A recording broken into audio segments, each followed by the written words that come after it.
أعلن الأساتذة الجامعيون في المغرب خوضهم إضرابا وطنيا في جميع المؤسسات الحكومية يومي الثلاثاء والأربعاء المقبلين، وذلك احتجاجا على تجميد 700 منصب لهم في الوظيفة العمومية. يعتزم الأساتذة الجامعيون في الوظيفة العمومية بالمغرب إلى جانب خوضهم إضراب عام القيام بإنزال وطني أمام مقر وزارة التعليم العالي والبحث العلمي والابتكار بالرباط،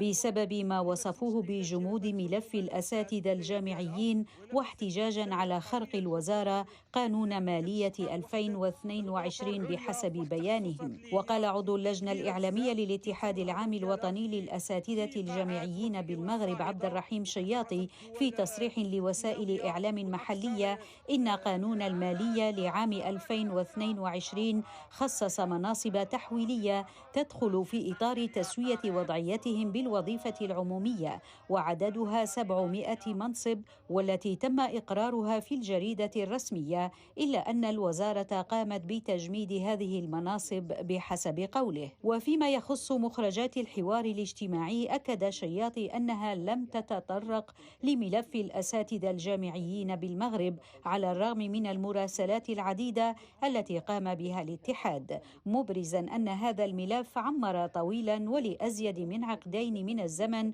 وهو يراوح مكانه، علما أن عدد الأساتذة الجامعيين بالمغرب لا يتعدى 2200 أستاذ جامعي في جميع القطاعات الوزارية. ونبهت اللجنة الإعلامية للاتحاد العام الوطني للأساتذة الجامعيين بالمغرب من تأزيم أوضاع الجامعة المغربية وتهميش النخب الوطنية، مشددة على أن الأساتذة سيتوجهون نحو التصعيد وسيسلكون جميع الطرق المشروعة لذلك، ولن يترددوا في مراسلة الملك محمد السادس بشأن وضعهم.